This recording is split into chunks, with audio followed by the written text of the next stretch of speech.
Everyone's talking about AI these days, right? This season on Compiler, we're diving deep into how AI is reshaping the world we live in.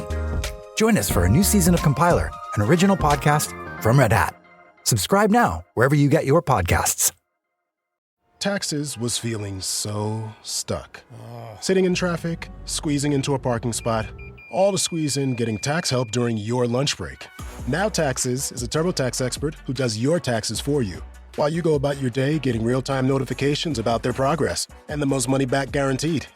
Now this is Taxes. Intuit TurboTax. Get an expert now on TurboTax.com. Only available with TurboTax Live Full Service. Real-time updates only in iOS mobile apps. See guarantee details at TurboTax.com/guarantees. This is Scoot from the Cleveland Sports Fan Network, here to tell you about our new lineup for the rest of 2021 and beyond. We still have your favorites like Oshimida and the Fan on Mondays, our flagship show, the Cleveland Sports Fan, on Tuesdays. Wednesday has the Burley Gunner Show. Thursday is the Four Chubs, a roundtable show hosted by Burley Gunner. And on Friday, Pit Road News, a NASCAR, F1, and IndyCar talk show hosted by Scoot, the Cleveland sports fan himself. New episodes every day at 6 a.m. Eastern. Visit us at redcircle.com/Cleveland-sport-fan. Welcome to the law firm of Davis and Davis. We're not a real law firm. Go ahead, grab a beer, a glass of wine, sit back and listen.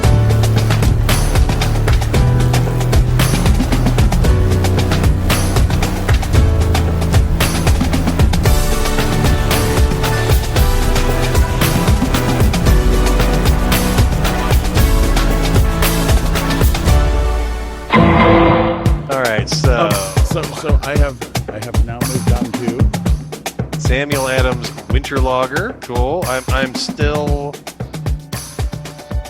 Oh, I can't get it out without spilling it because I just put it in. Yes. Oh, there we go. We have yet again the Millersburg Lot 21 Blonde Ale. There's the front of the can. That sounds the ass end of the can. Love it. I love it. I'm going to talk about something here, something that we have talked about a couple of times before we get back into our stories, and that is BrewMate. Burke and I both have a love for the BrewMate. Yeah, that's not a lie. And I said about 3 weeks ago, after I received all of my BrewMates, that I would talk about how I feel about the BrewMates. And you were a Yeti guy. We'll get into that in a second. And you know, and you are Texas, because in Texas, you got to have some cold. Everything is bigger in Texas. Well, no, it's not that. It's hot as balls down there all the damn time. Look at that, baby. Look at that. I know, man. So I actually have two BrewMates. I have the Trio, which is what Burke has. Yep. And I also have the 24-ounce. Now, is that the skinny? No, that's a full 24-ounce. Okay, gotcha. Okay. All right. I'm going to talk about the 24-ounce first. I love it. I drink Bud Ice in the 25-ounce cans. It fits perfectly. It stays cold for hours. I sat outside the other night smoking meat in 85-degree weather, and my beer never got cold, never got warm. Now I'm going to come to the Trio. I love it, but I hate it. The Trio does several things here. One, it has a puck in it that you put in if you're going to have 12-ounce cans. You take that puck out if you have 16-ounce cans, and you take that puck out plus the rubber ring in the top for it to become a cup. And there is the coffee/drink cup that fits in there. Yes. Now, here's my issue with the Trio. With the 12-ounce cans, it's perfect. Well worth it. 16-ounce cans, perfect. Well worth it. Drinks, perfect. Well worth it. I don't see. I don't hear any. I've yet to hear the negatives. You see?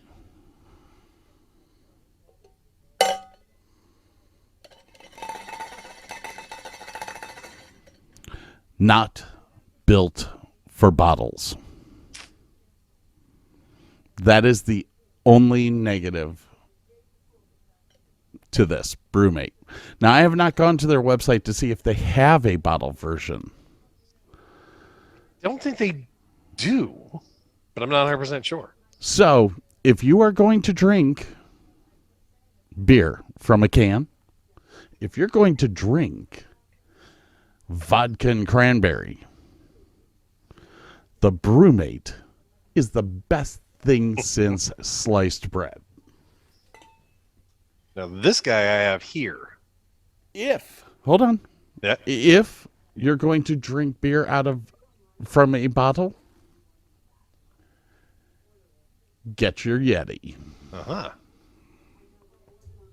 But to pour it in, or it actually fits in, or does Yeti have a bottle? No. I have the tankard, the 30-ounce tankard, which holds two 12-ounce bottles perfectly. Oh, wow. It leaves enough room in the bottom for you to get a decent head. Okay. And if you're drinking something like Guinness, which is really one of my favorites to drink, but if you're drinking Guinness out of a can with the nitrogen capsule in it, Yep. It's absolutely perfect for a 2-can pour. With that said, I still love Brewmate. I do love Brewmate. I purchased the 25-ounce and the trio, and guess what? They're in the same iridium color. I love Brewmate. I've always loved Yeti. I don't think I will change because of the whole bottle issue, but there you go. Now, You were going to say something. Long ago, I found this guy here, and I've lost the top. Okay. So this is just a baby thermos, and it had a large rubber ring, and then this neoprene top that would conform to the top of the beer bottles, and it doesn't hold it 100%. But when the neoprene goes on top, it holds it solid and everything. It was a pretty decent bottle. That sounds fabulous. Yeah, it was. And it does hold regular cans as tight as can be, not as thermal. I don't even know what the thermogenic, thermal resistant as these guys, but a decent job. It did a decent job. And when you had bottles, it was pretty cool. But I have since lost the top, so it's just kind of relegated to. If I have a pop can and I can't find my Brewmate, and just throw it in there real quick. But yeah, we'll have to check and see if Brewmate does a beer bottle style, because that would be cool. Well, the problem is there's so many different sizes of beer bottles with all these companies now. Well, you either have the 11.2 or the 12. Yeah. Hang on. Bear with. Oh,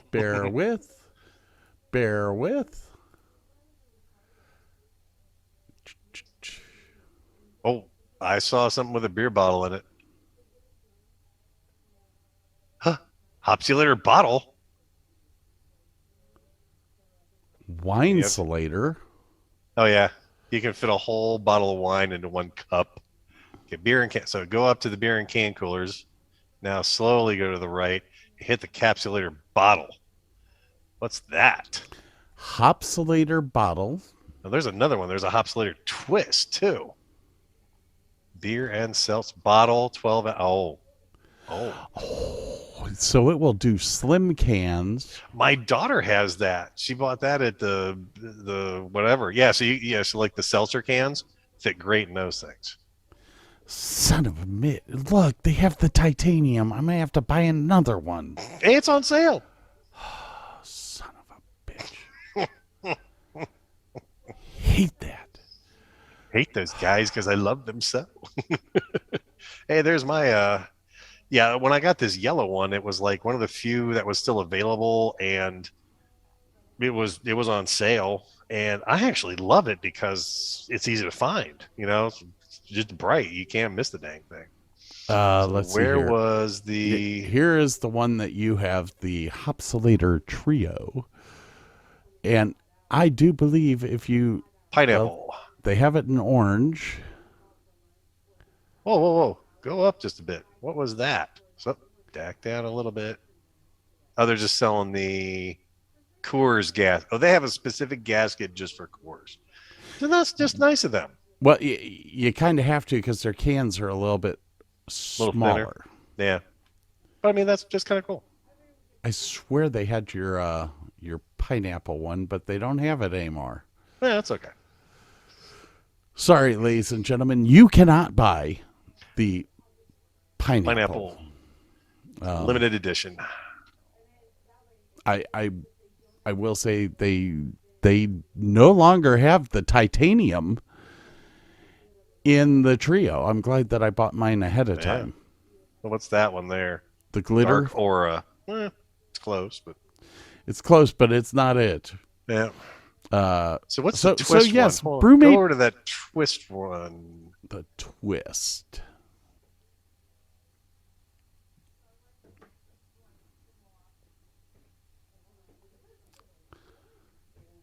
Works with twist. all 16-ounce aluminum beer bottles. Oh. 20 times colder, no condensation, ice cold. So this is for the 16-ounce cans. Cans. Bottles. Aluminum bottles. Yes. And they have the orange. I do like the orange. They have a Hopsulator twist lid too, so you could turn that into a. No, there it is, right there. What's that one? This one? Daisy. Oh, it's close. It's very close. Yeah, it's close. What was yours? Was called pineapple, though, right? It's called pineapple. Yeah, that is definitely lighter color. Mine is a little bit darker. Burke's is like the disgustingly ugly color, so that kind of Tonka actually, which is okay with me. Tonka truck yellow. Yeah, it's definitely, well, is it Tonka truck yellow? No, not quite. It's not enough orange in it, but still, like I said, it's really easy to find when you're out at night or what. There it is, pineapple. Hey, excellent. Yeah, ladies and gentlemen, the Brewmate pineapple. It is, man. And it's on sale too. For $17.99, and you can do it with Afterpay, which is 4 interest-free payments of $4.34. But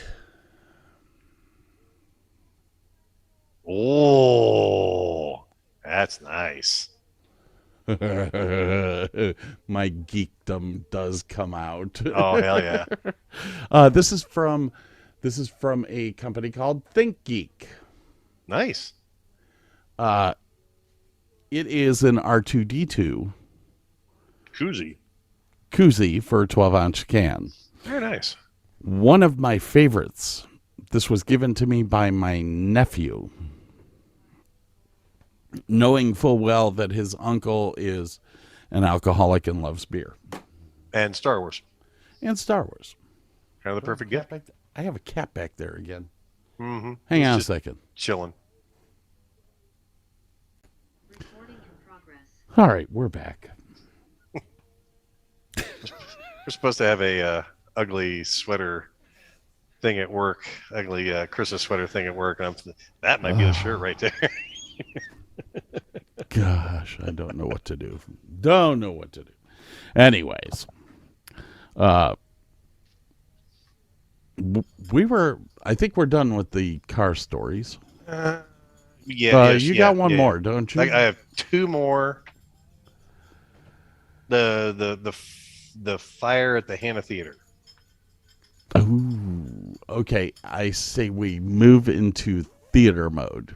Well, I only got two, and the last one has to do with cars and houses. But so the fire at the Hannah Theater. I was working for Kinley Players while I was in college, and this was at the Hannah Theater in downtown Cleveland. And apparently, the theater had been closed for a number of years and reopened. And I remember when they did the renovations on that. And the Hannah thought at that point that their deal with the theater unions was over since it had been closed and opened under new management. The theater unions thought otherwise. They lit the dumpster behind when you walked into the theater and there's a seating area. If you went to the left, there was a nice, beautiful bar and then two big exit doors to the alley out there. Behind those exit doors was a big dumpster, and they lit the whole thing on fire. And somebody was like, there's a fire outside. And I go and I open these doors, and these flames are leaping up good 10, 12 feet. I'm like, should probably do something about that. So I just promptly turn around. I walk back into the theater part, bust out the glass on one of these, big fire extinguishers, walk back out the door, empty this whole thing in there. It does fuck all. Not a goddamn thing to this raging inferno. And I'm like, yeah, I'm done. Somebody call 911.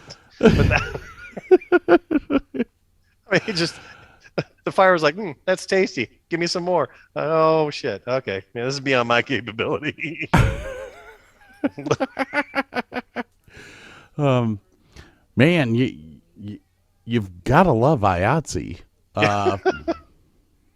Not that we could prove that. It was just a good guess.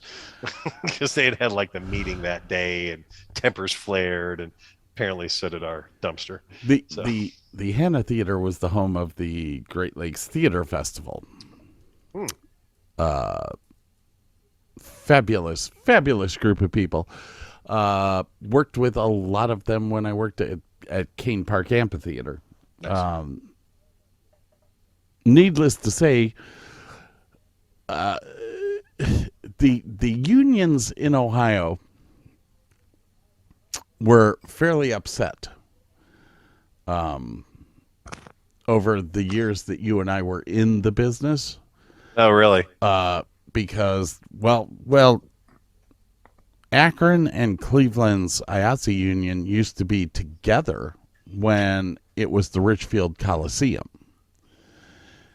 And then all the talk started about them leaving Richfield and all that crap. Anyways, with all that happening, the Hannah Theater was non-union, while the Ohio, the state, and there was one more down there in Playhouse Square. I can't remember what it was, but they were all union. As well, E.J. Thomas Hall and the Richfield Coliseum were union. So the Hannah not being union was kind of a bad taste in their mouth. Yeah. I understand we can't prove that the unions did this, but with where the garbage cans are kept at the Hannah Theater, it's guaranteed that was a deliberate fire. Because not like we were grilling out and throwing the embers in there. There had to be a little accelerant to get the whole goddamn thing up in flames. Oh yeah, because it wasn't like your little tiny one. No. This was a big industrial, office buildings worth of crap dumpster out behind. And whoever the hell thought that Burke was the best person to put a fire out was absolutely insane.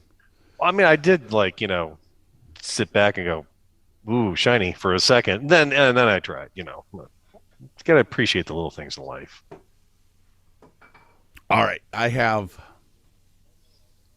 think I've only got one story really I got two from the theater world. I actually have three, but I don't think I want to do my Kane Park one. I do have a second one. So you go and do that, and I'll do a quickie after that, and you can do your last one. Yeah.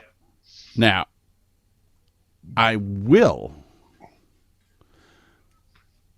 talk. I will do three. Okay. The first one I'm going to talk about was I don't know if you ever worked at the Goodyear. No, I've been to shows there. Never did any shows backstage there. Well, every Christmas they would do a big show at the Goodyear Theater, and the head electrician there, who I had the pleasure of being around and learning a lot from, learning a lot of what not to do. I did smell a little sarcasm there. I wasn't quite sure, though. Taught me this one Christmas what not to do. So we go into the basement of the Goodyear, which is where the main power comes in. Okay. He looks at me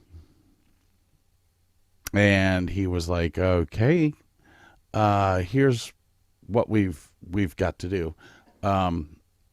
We've got to pull all of the fuses. This is the Goodyear Theater back in the 80s. The fuses were about a foot long. Were they just solid copper bars? With a blade that blade on two ends. So you slam it in, but it is a fuse. Yeah. These are high power fuses. So I was like, okay, what are we supposed to do? He said, well, we need to pull all these fuses. I said, okay. So we pull all the fuses out. Okay. And he comes at me with this box of copper pipes that had been hammered on the ends to make a blade. He was like, okay, the show that we do every year uses more power than what the building is rated for. So we have to put these in. Otherwise, we blow up these expensive fuses and everything's dark. And I looked at him. I was like, are you serious? And he said, yeah, we got to pull all the fuses. And so we pull all the fuses. We put in the copper leads and all that. And he's like, okay, turn on the first one. So I turn on the first one. And there's nothing in the building at this point in time, so there's no load. Okay. He is over at another panel.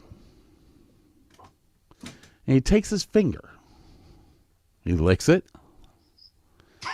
And he goes down the bus bars to figure out which box was hot.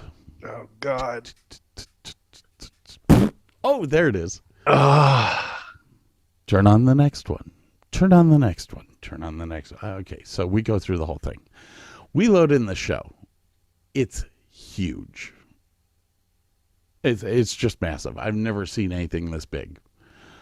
And remember, I used to work at E.J. Thomas Hall during this. So, and I'm sitting here going, I've never seen anything this big. Anyways, he looks at me about a quarter of the way through the show. And he was like, man, something just doesn't sound right. Something just doesn't sound right. I need you to go down and check the fuse room. I go down. I open up the door. The lights aren't on yet because I hadn't flicked the switch. You could see the copper pipes glowing. Now, if I recall my electrical theory, overheating a conductor reduces or increases the resistance. Is that correct? It increases the resistance, but the increased resistance does what? It creates more heat. It is a catch-22. Yes. Yeah, so the hotter they get, the worse they travel electricity, which makes them hotter, which makes them travel electricity worse, which makes them hotter. This sounds like nuclear meltdown material. He looked at me. He said, "Oh, it's like this every year. It just gets bigger every year." At some point, at some point, do you think the dude probably should have called somebody and goes, "Yeah, I'm gonna burn the building down if you don't fix the shit"?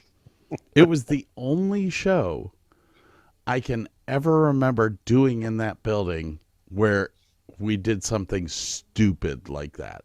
Wow. But the show was produced by Goodyear. They own the building. Okay.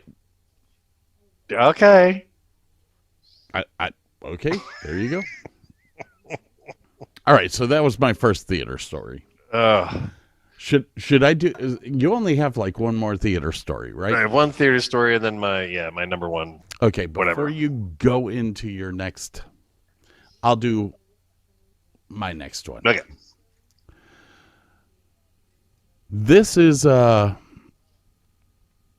This is kind of okay. The two that I have left are actually going to be wound into one because it was on the exact same show that this happened. Okay. We were doing a Christmas Carol at Virginia Stage Company, the Wells Theater in Norfolk, Virginia. Okay. Have you ever watched Drunk History? Every now and then, not a ton of it, but I know the show. Okay. If you watch the show, you will see a woman on it named Timberly Hill. Okay. Every so often. They bring her on every so often. She's freaking hilarious. I love Timberly. She was in the cast of A Christmas Carol at Virginia Stage Company back in 1998. 98. Okay. So, we're doing A Christmas Carol. We load the show in. The set comes in first. The set has this big bridge that spans almost the entire length of the proscenium. Yeesh. With that bridge, it made it impossible to use a genie lift to focus the lights on the second and third electric. So they put a piece of 280 track up there and hung a boatswain's chair. Being in Virginia, why wouldn't you? Let's grab something nautical and take the electrician up in the air. It works off of a mast. It'll work in here. It'll be fun. Now, here's the most insane thing about my job at Virginia Stage Company. That year, I was literally hired in on their first show to be a follow spot operator. I called them up one day and said, I just moved here or moved back to Virginia. I used to work at the blah, blah, blah, blah, blah, blah. Right, I'm not going to say where all I worked. I'm looking for some overhire work. And a girl named Heather Skeels was like, yeah, come on in. We'll have you do this. So anyways, we get to Christmas Carol. They hang this 280 track, put a boatswain's chair in. I am, as Charlie Hensley, the artistic director, said, I am the most full-time overhire person they have ever had in their life. But with that, Erica Matchett was the electrics intern and didn't want to go up in the boatswain's chair. Pussy. So Scott goes up.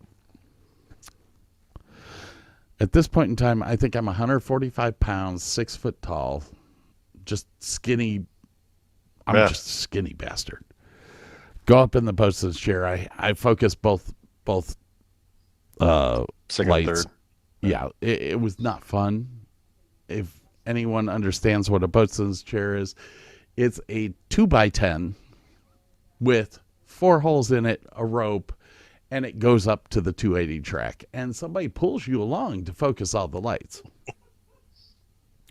The 280 track was short by 10 feet. 10 feet, people. So there were 4 lights where there was no 280 track. This theater is what we call a hemp house. So all rope. Oh, shit. It is all rope, no fly gallery.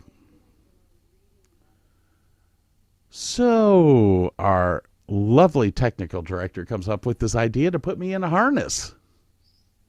And what? Put block and tackle up on the ceiling to raise you up there? They just put a fucking pulley up there and had 2 people pull the rope. So I'm 150 pounds, 40 feet in the air, hanging with 2 people down on the floor holding the rope. One of them is Tom Benoit, who is Erica Matchett's husband now. He was 125 pounds. Couldn't get the football players to break it. No, get the skinnier guy. Where the hell is OSHA? It was the scariest. It was the scariest thing I've ever done in the theater. Well, I literally thought I was going to die.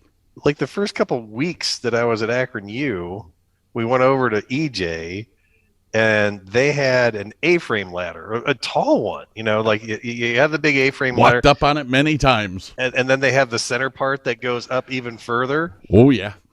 On a caster system.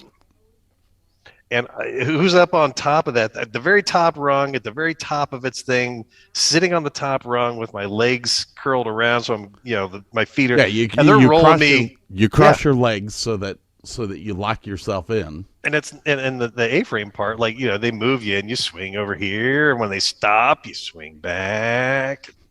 You right yourself, then you fuck with the line. Theater in the 80s was a different. It was a different. I mean, it was a different beast. You did what you had to do to get the show up, and E.J. Thomas Hall was just. It was crazy. It was crazy. Like, I don't know if you remember this. This was probably. It was right before I went into the Navy.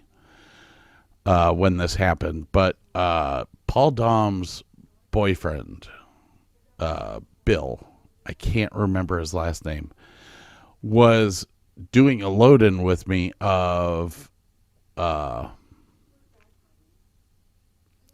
David Copperfield. Oh, wow. We're doing a David Copperfield load-in at E.J. Thomas Hall, and one of the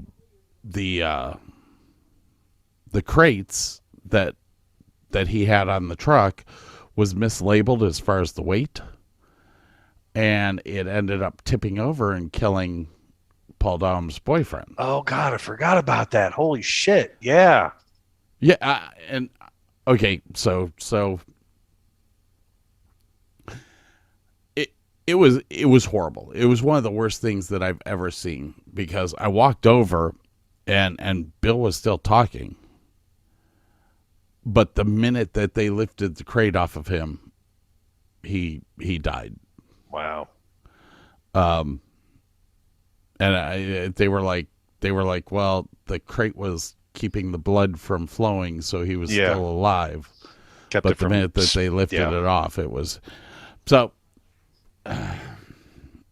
Anyways, back in the early 80s and the 90s, safety wasn't really a huge concern to us. No, I don't even think I'd heard the word OSHA back in those days. Yeah. It was.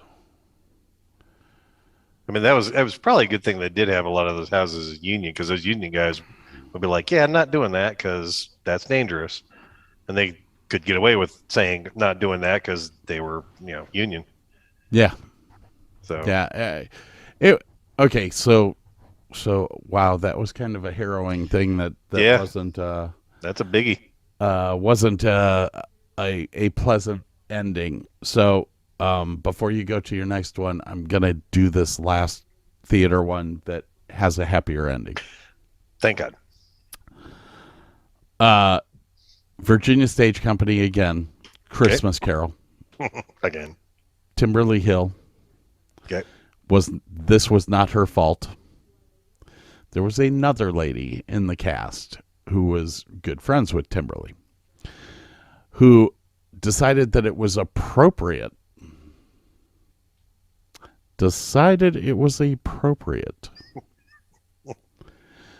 To just prior to the second half of the show going on during intermission, sit backstage and say Macbeth. That's a big old no-no right there. Lauren McDonald was our stage manager for the show. I, being the tattletale that I am, was 100% motivated to let Lauren know what had just happened. She said the Scottish play. Knowing full well that this would give me an extra 5 minutes to smoke another cigarette. Now, you can explain the whole thing about Macbeth in theaters. So, the M word is banned from any theater. It is considered bad luck to say the M word.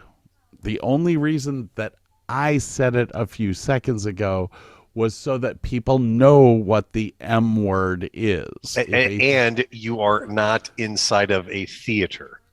If it's very specific to it's a play about cursed, people, and so yeah, it's a cursed word. It's it is the Scottish play. Yes, that's how you refer to that. If you want to say the M word, you say that Scottish play. With the fact that anyone that ever does that Scottish play usually either something bad happens. Somewhere in that production, something bad always happens. So the old adage was that if it was said, the person that said it had to go step outside of the theater, swear, spin 3 times, and spit. Yes. And that stops the curse. Of course, this person did not want to do this. Lauren McDonald, who is now a priest. This is Scoot from the Cleveland Sports Fan Network, here to tell you about our new lineup for the rest of 2021 and beyond. We still have your favorites like Oshimida and the Fan on Mondays, our flagship show, the Cleveland Sports Fan, on Tuesdays. Wednesday has the Burley Gunner Show. Thursday is the Four Chubs, a roundtable show hosted by Burley Gunner. And on Friday, Pit Road News, a NASCAR, F1, and IndyCar talk show hosted by Scoot, the Cleveland sports fan himself. New episodes every day at 6 a.m. Eastern. Visit us at redcircle.com/Cleveland-sport-fan. Or a priestess or whatever you would call it, proceeded to stop the show. Would not start the second act until this person walked outside. Tom Benoit, myself, Alan Bordelon, all sitting outside the backstage door, smoking our cigarettes. Yeah, we're not going on for a while. Smoke them if you got them. So Timberly, as well as a guy named Aaron Cabell, who played the Ghost of Christmas Present. Okay. Both finally look at her and go, "Oh wait!" And Sheridan Christ, who played Ebenezer, all conspired together to make this girl go outside, spin 3 times, and spit. And the minute that she did it, Tom Benoit and I looked at each other and went, damn, cigarette break's over.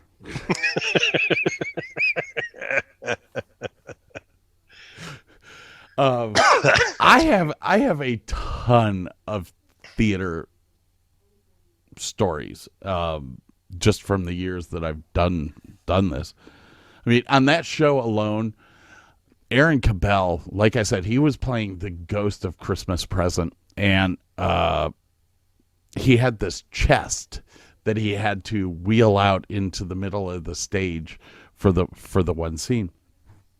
And I would every night fill these cans full of water and dry ice.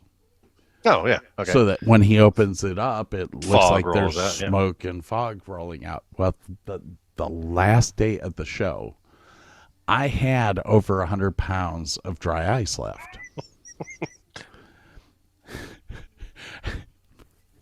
And so, unbeknownst to anyone, I decided that it was well worthwhile. What else are you gonna do with it? The dry ice left into. And if you were a really nice guy, you would have heated up the water too, wouldn't you? Oh, it was hot. Okay. Oh, it was hot. So the way that this chest was built, when the doors are closed, you can't tell that there's any dry ice in there. It's totally hermetically sealed.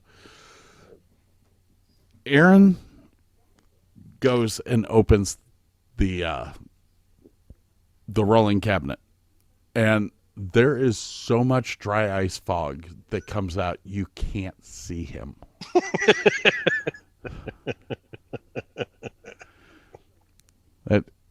It was the best Christmas Carol we'd ever done. All I remember is Lauren on the headset going, "What the fuck did you do? What? We can't see him." Whoops. Sorry. My bad.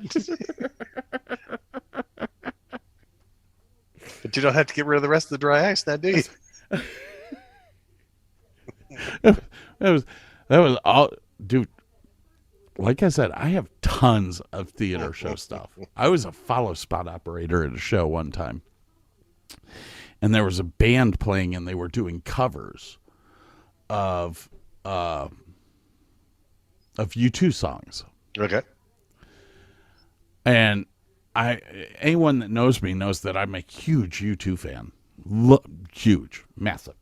So I'm just getting into this. They're playing Sunday Bloody Sunday, and it goes into this vamp between the third chorus, or the third verse and the chorus. And I switch my follow spot to red, and the director gets on the headset going, "Why are you red? Why are you red? Why are you red?" And I just never answered him. And like 30 seconds later, all of a sudden, my follow spot stopped. And I was like, "Well, what the fuck was that?" And I turn around, and the director's behind me holding the cord.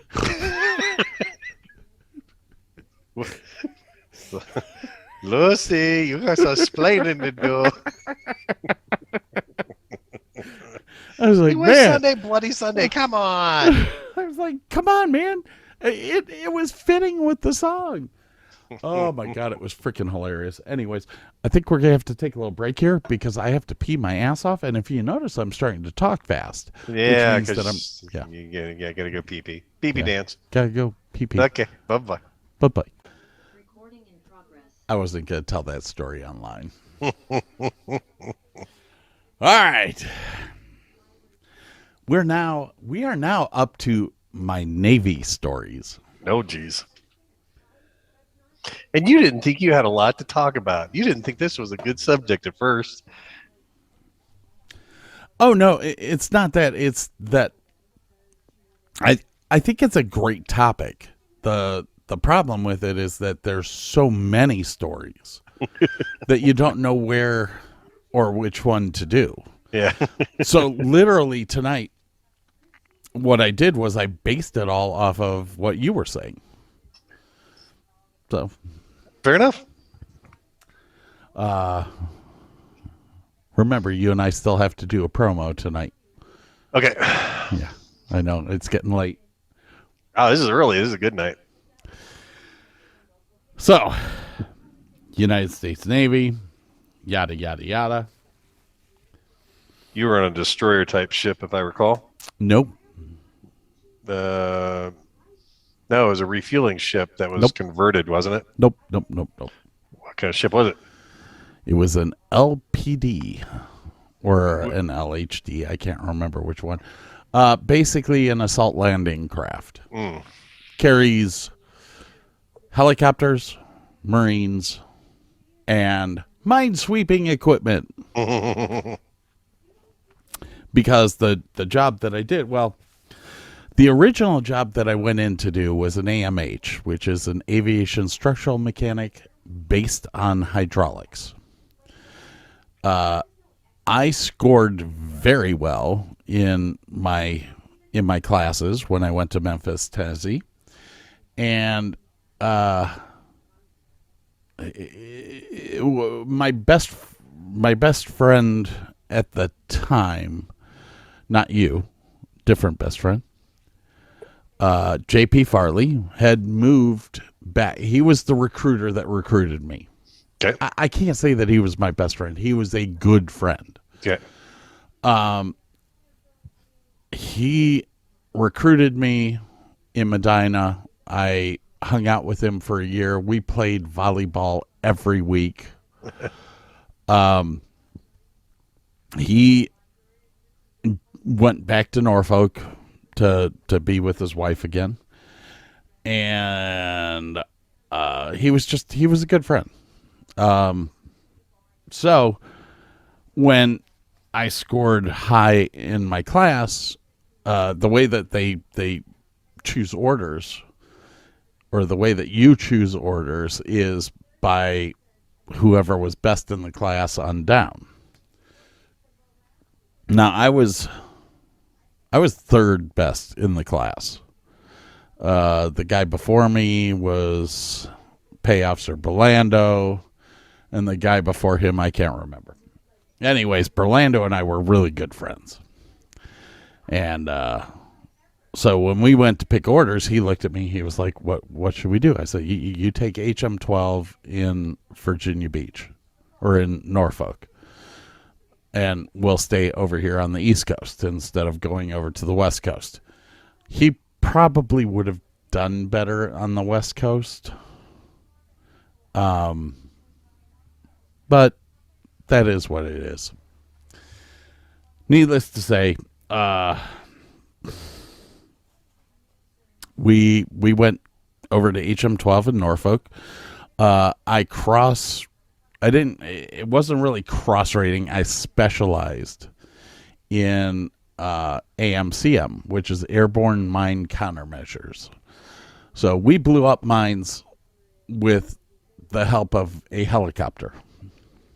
We would drag stuff through the water for the different kinds of mines that there were, either moored mines, acoustic mines, electromagnetic mines. There's three different mines in the world. There's the moored mine, which is the old-fashioned World War II, has a cable going down to the bottom of the seafloor, and it floats. Something touches it goes boom. Yeah. Then there's an acoustic mine, which sits on the bottom and waits for an acoustic signature to go over top of it. Then it releases and floats up and hits the boat. Then there's the electromagnetic mine. These are probably the scariest ones out of them all, because it waits for the electromagnetic signature of a ship going over before it pops up and blows you up. So I went and specialized in that. I went to school again for another 4 months to learn how to do what I did there. So this is kind of putting two stories into one, of which people will laugh at one of them and then sit back and go, that's really disturbing. I mean, I might laugh at both, but that's me. So I am at HM12, and I meet a lady friend whose name is Sandra Rushmore. Nice. Yes, Sandra Rushmore. Now, Sandra Rushmore was actually not Sandra Rushmore anymore. She was Sandra Gromit. But I knew her as Sandra Rushmore. Okay. Now, I'm stationed at a place called HM12. And she's in my shop. She's drop dead gorgeous, 4'8" tall Mexican girl. She was the be all end all. I didn't know her history at that point in time. I just knew that in the men's bathroom it said Mount Rushmore and had her phone number. That probably should have told me something before I married her.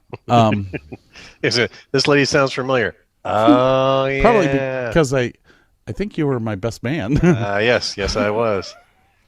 So I think I still have that lighter. So I have a friend in all of us in the shop were friends. There were 10 of us in that shop. Okay. And that's including the night check guys. So we were all kind of friends, you know? Well, one of the guys, all I'm going to say is his first name is Paul. Okay? We'll leave it at that. No last names here. Paul asks us to house sit for him because he's going back to someplace in the middle of the country to visit family and all that. Paul's married, has a couple of kids, asks us to watch his house. So Sandy and I go spend a couple of nights over at his house. Well, Sandy and I liked our beer. Sandy and I liked wine. Sandy and I liked any type of alcohol there was that you could get a buzz off of. We proceeded to go to a place. I'm not going to remember the name of this place. Not Fuddruckers. It was some Irish pub that we ended up going to. We had a 1984 Camaro. Okay. Stick shift. Nice. With no starter. So you would park it on a hill and pop the clutch. Exactly. So she's in the driver's seat. I'm pushing the car. We said, okay, we're going to go to this bar. We're going to go to this bar, man. So we go. I make sure to park the car up on a hill so that we can drive down and start it. We get Knickerbockers was the name of it.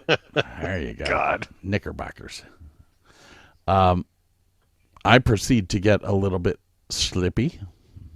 She proceeds to get a little bit slippy. We hop back into the Camaro, go down the hill. It had been raining, so the tires slid. Oh, no. Took us about a half an hour to get that car started. We drive back to Paul's house. We are drunk as hell.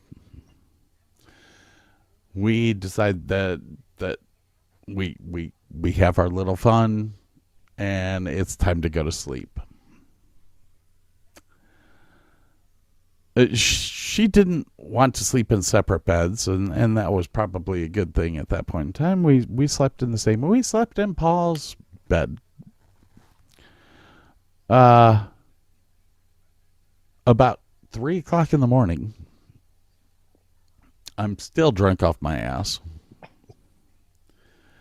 I wake up thinking that I'm in the barracks. Oh, shit. I get out of bed.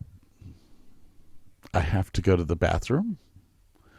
In my mind, I head out the door, down the hall, to the bathroom in the barracks. I whip it out. I start peeing. I wake up to Sandy punching me in the balls and me noticing that I'm peeing on her face. Oh, Jesus Christ. You're like, oh, hey, bucket list. Now, a few weeks after that,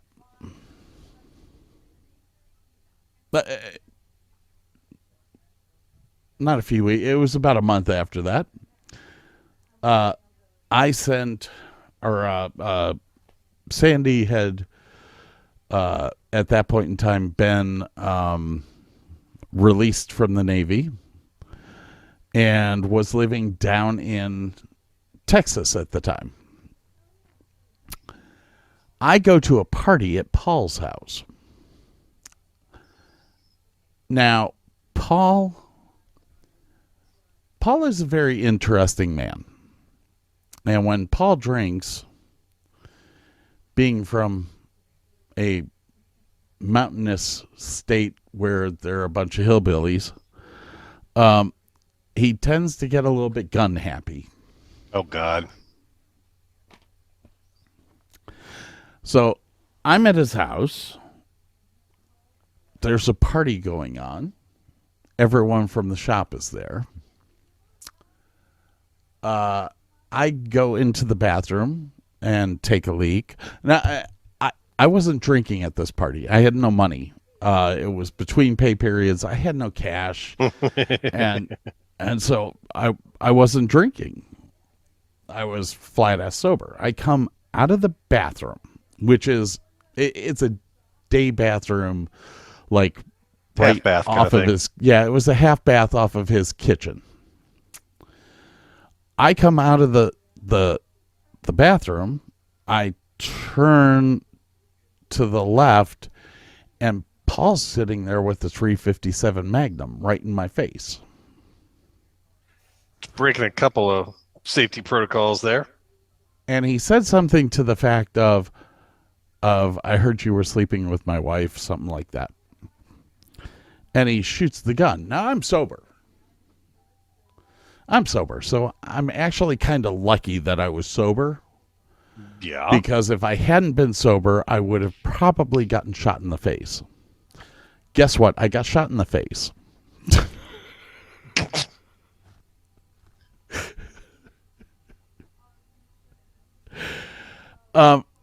The bullet went through my ear.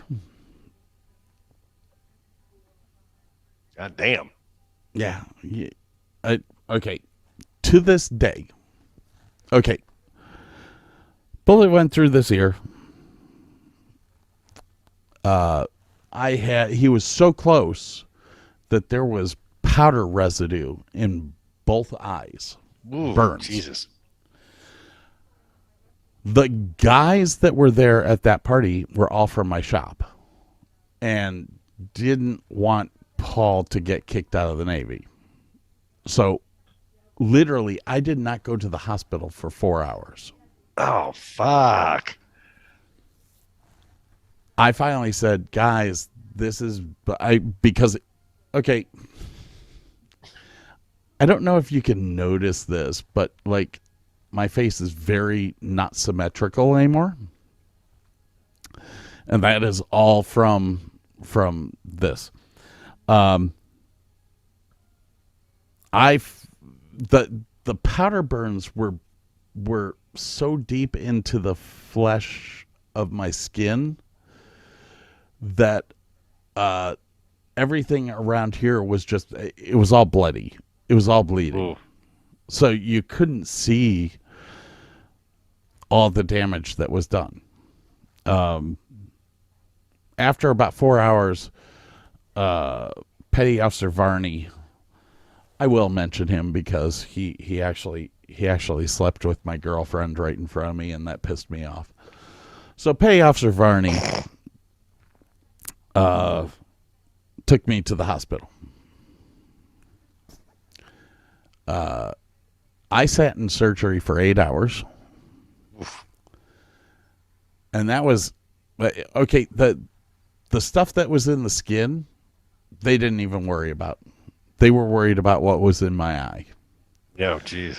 So they put a splint into this eye and for 4 hours pulled spent black powder out of my eye. Jesus. There was spent black powder in this eye as well. They went through that, but that was only about an hour. This one was 4 hours straight. Jesus. And after 8 hours, he finally looked at me. He was like, "Your eye's getting too irritated. I can't pull any more out. It's stuck in there." And I was like, "Well, what's going to happen?" He was like, it is what it is. You at some point in time you will start to have trouble with your eyesight, which is happening now at age 50. Is that not exciting? You got lucky, dude, man. I started losing my sight around 24. So when I go to my optometrist now, he never remembers me until he looks in my eyes. And then he's like, "Oh, this is the Navy guy." So can't remember names, but I remember eyeballs. that was my harrowing experience. Damn. From That's pretty fucking harrowing, man. Mine's not going to hold a candle to that one, but Jesus. And I can't remember. And you knew my wife.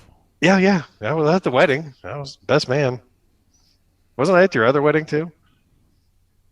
No, nobody came to the second one. Oh, because I would have said welcome back.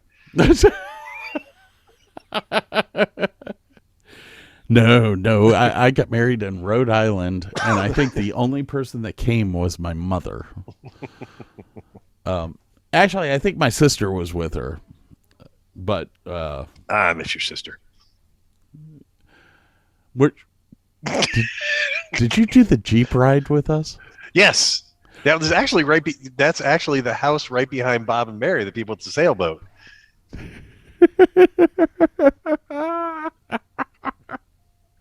If my sister only knew what we did to that Jeep. It was just snow. Come on. Until we hit the curb. It's a Jeep. Come It's on. a Jeep. It can handle it. And that's exactly what you said to me. It's a Jeep. It's fine. Fine. You're like, okay. Yeah. Okay, so I may have told this story on another podcast. I can't quite remember, but I had a guy. I don't even know how to tell this story from Most Impact, but I had a guy hit my house. In your house? No, he hit my house. Did I not tell this story? I think you did, but You don't remember. I don't remember it. Go with it. Okay, so Sam, who you saw earlier, and I were sitting watching TV. Lights flicker, and we hear this weird, that electrical hum. You've heard it, that low, but it sounded like it was coming from the basement. Mm-hmm. And I'm like, what the hell is that? I don't know. We heard, then the lights flickered again and heard that hum again. And we're like, what the hell is going on? So she and I walk into the dining room and peek out through the blinds to see what's going on. At that very moment, a Ford Escape is heading straight for the window of our house and hits the house. Ooh. She and I leap backwards. My wall comes in 4 or 5 inches off the foundation. My wife, my daughter, they run outside. I'm on the phone to the cops. And I hear my wife yelling, "You get back here, you son of a bitch!" I'm like, what the hell's going on? I cannot believe this guy's taking off. I actually emailed you 3 pictures to your Scott Davis Lighting account if you want to take a peek. Oh, hang on here. I know. I don't even have my email open yet. Hang on. That's all right. So I had no clue that you sent me something. I feel so loved. Forgot. To back this up, so this guy apparently drove past our house. We got all this from the cops later on. Past our house, hung a left onto a side street, hung another left onto a side street, hung a left onto our street. Looks like he ran, and my wife's car was parked kind of on the street, but in our lawn. So not even on the asphalt, but in front of the house. This guy hit the wife's car, backed up, and across the street is the light pole with the power. Hit it once, and that was the first flicker. Hits my wife's car a second time, backs up again, and hits the light pole again. The third time, he misses my wife's car and rams into the house and puts a hole in the side of our fucking house. Then he backs up a little bit, busts a left through the lawn, crosses the street, not through the intersection, but through my lawn and into another lawn. And in the background, you see that school back there? Yes. Okay. You can kind of see how that's up on there's a hill right there. So yes. There are soccer fields up on that hill. He busts through the chain link fence, drives across 2 of the soccer fields, and then there's a wall that he didn't realize was coming up. Dives down, hits the ground, and that's where he finally came to a stop. Now he hit my house hard enough. That might be his plate right there. His license plate was embedded in the hole in our house. It's in my basement. It's mine now. I own it. And now there should be. Hang on. Let me share the correct thing here, which is screen 3. Share. All right. So, what do you see? That is the Ford Exploder. Yes. Okay. And that. Yeah, you can see into the basement there. Holy crap. Look at that right there. Yeah. I mean, oh my gosh. And like I say, the wall in the dining room was shoved in like a good 4 or 5 inches. I don't know why that window didn't, but that's the window we were looking out of. Look, it's right there. It's like dead center. Like rarely look at how happy your wife looks. Oh god. Rarely do you go to your window and look out to see a SUV careening towards you and going to hit you in 0.5 seconds. So yeah, that was a little intense. It was a Sunday afternoon, like it was like 5:30 at night or something. It was, and this guy was high on it's not heroin, it's not OxyContin, it's whatever, the fentanyl. He was on fentanyl and drinking. Good combo there. High on some cocaine. Cocaine's a hell of a drug. But yeah, and not his first offense. He'd been in jail before. Go figure. Boy, Nancy just looks happy right there. Oh man, she's if she had known the guy had crashed on there, she'd have ran down there and beat his ass. I mean, look at that face. Oh. And I got a number of pictures of like the car got totaled out. Yeah, it was just a mess, man. But yeah, that was watching a car hit your house. Oh my gosh, this still amazes me. Yeah, busted a couple of the runners and 2x4s in there, and yeah. Well, what's lucky for you guys is that you and Sam, I mean, you were right behind that window. Yeah. You guys are lucky that you didn't get hurt. Yeah. I mean, it's a good thing it's an older house and pretty well built, and the fact that we both leapt backwards simultaneously, and Yeah. Yeah. That was an interesting day. So what happened to the guy? He ended. I never got to go to court, which I was so pissed off about. He ended up doing 30 days in some drug rehab program, and then he works. I stalk him every now and then on the internet, and his Facebook post says that he's working at a place that does.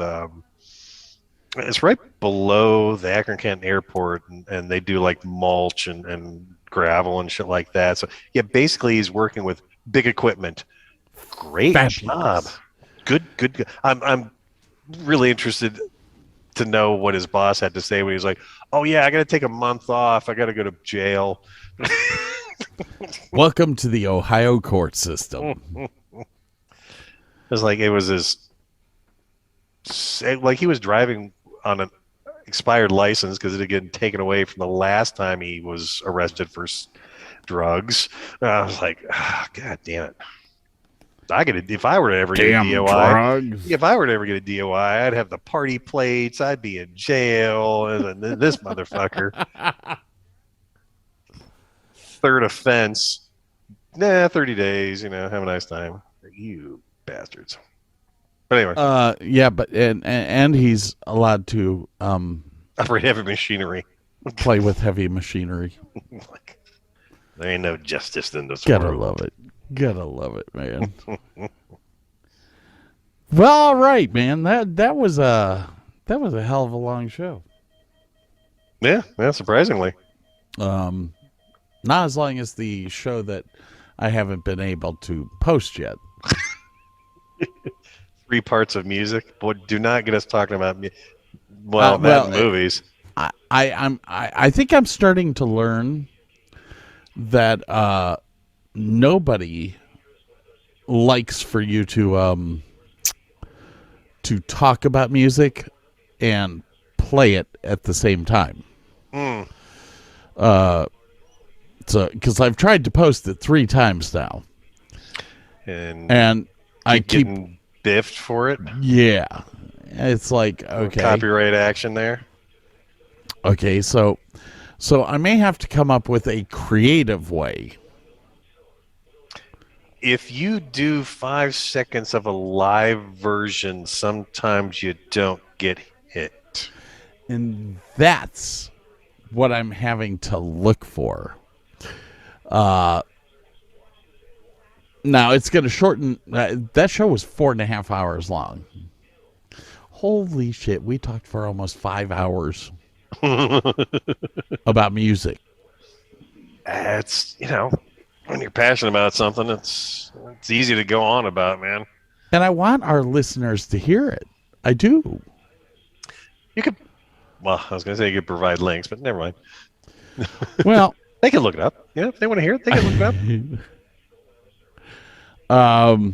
Okay. Some of the stuff we talked about was so popular, they've heard it before, but Oh yeah. Here, hang on a second. Hang on 1 second. Recording in progress. All right, so with that. Excuse me. With that. I think that was a hell of a show. I liked it.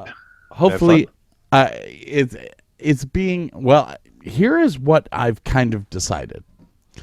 We're going to post shows on Thursday, no matter what. Okay. You and I record on what, Tuesday? Tuesday nights. Typically. So that gives us an extra day for stupid shit. Like bad internet. Thank you, Spectrum. Mm-hmm. Yeah, thank you, Spectrum Internet. Or my gums start bleeding because I've lost them. Because you try to eat an entire side of beef. It was good beef, though. Anyways, on that note, worth bleeding for. God. Anyways, people, it's a new show every Thursday. Enjoy it. Burke and I are taking off. Y'all have a great, great night from Enjoy Davis and Davis. It. And y'all can suck my...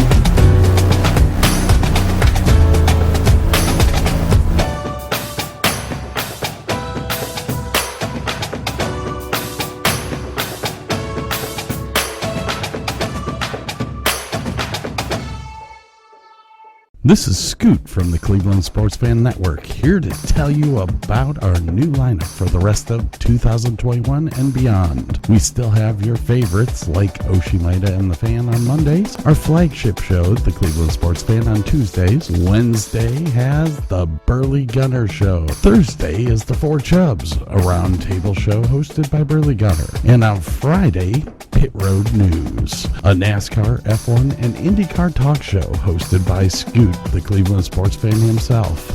New episodes every day at 6 a.m. Eastern. Visit us at redcircle.com/Cleveland-sport-fan. Taxes was feeling so stuck. Sitting in traffic, squeezing into a parking spot, all to squeeze in getting tax help during your lunch break. Now Taxes is a TurboTax expert who does your taxes for you, while you go about your day getting real-time notifications about their progress and the most money back guaranteed. Now this is Taxes. Intuit TurboTax. Get an expert now on TurboTax.com. Only available with TurboTax Live Full Service, real-time updates only in iOS mobile apps. See guarantee details at TurboTax.com/guarantees.